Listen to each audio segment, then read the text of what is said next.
plunging it into the worst economic crisis since শ্রীলঙ্কার রাজনীতিতে আজকের দিনটি ঐতিহাসিক।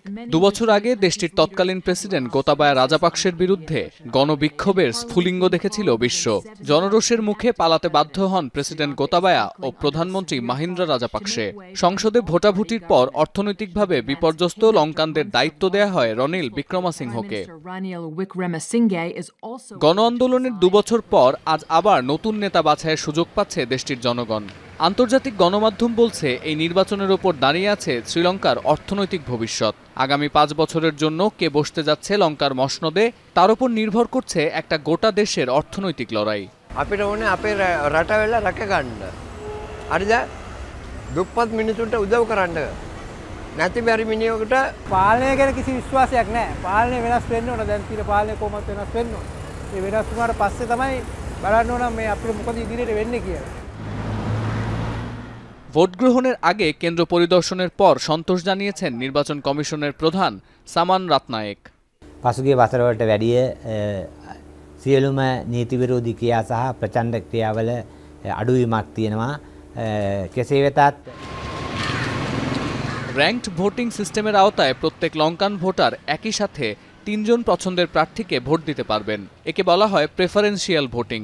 একজন প্রার্থীকে সংখ্যাগরিষ্ঠতা অর্জনে 50% ভোটারের সমর্থন পেতে হবে। তা না হলে বেশি ভোট পাওয়া 2 প্রার্থীর মধ্যে দ্বিতীয় দফা বা রান অফ ভোট হবে। সব ঠিক থাকলে রোববারের মধ্যে ফলাফল ঘোষণা করবে নির্বাচন কমিশন। এবারের নির্বাচনে রেকর্ড সংখ্যক 39 জন প্রার্থী অংশ নেওয়ার কথা থাকলেও একজন মারা যাওয়ায় ভোটের লড়াই হবে 38 জনের মধ্যে। প্রেসিডেন্ট হওয়ার দৌড়ে এগিয়ে আছেন বর্তমান প্রেসিডেন্ট রনিল বিক্রমাসিংহে। ঠিক তার ঘাড়ে নিঃশ্বাস ফেলছেন বামপন্থী ন্যাশনাল পিপলস পাওয়ার পার্টির নেতা আনুরা কুমারা দিশানায়েক। আর জনমত জরিপে 36 পয়েন্ট পাওয়া কুমারা দিশানায়েকের সাথে সরাসরি টক্কর দেওয়ার ঘোষণা 4 পয়েন্টে পিছিয়ে থাকা এসজেবি নেতা সাজিদ প্রেমাদাসার। মূলত এই 3 হেভিওয়েট প্রার্থীকে নিয়ে চলছে হারজিতের ত্রিকোণমিতি।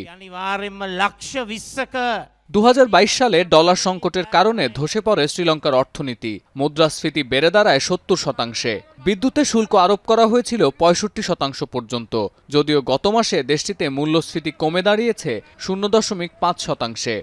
গত 3 বছরের মধ্যে প্রথম জিডিপি বাড়ার পূর্বাভাসও দিচ্ছেন অর্থনীতিবিদরা। তবে এখনো নিশ্চিন্ত হওয়ার মতো পরিস্থিতি তৈরি হয়নি বলে জানাচ্ছেন দেশটির পররাষ্ট্রমন্ত্রী। Things are okay, but we are not out of the wood. You can't expect that to happen in 2 years' time. But compared to what we are looking after the poor, vulnerable, providing them lunch, providing them fertilizer, providing them food, education, free health. শ্রীলঙ্কায় ঋণগ্রস্ত মানুষের সংখ্যা কয়েক লাখ। দরিদ্র সীমার নিচে বাস করছে বিপুল সংখ্যক লঙ্কান। তাই এবারের নির্বাচনে বারবার উঠে আসছে অর্থনৈতিক সংকটের বিষয়টি। শেষ পর্যন্ত কার ওপর ভরসা করতে যাচ্ছেন লঙ্কানরা, এখন সেদিকেই নজর থাকবে বিশ্বের। সতীর্থ কর্মকার, এখন বিশ্ব। সানবিট সব দিবে সামাল। সানবিট ম্যাজিক প্রেস ডিশওয়াশিং এর মাথা ঘোরানো সলিউশন।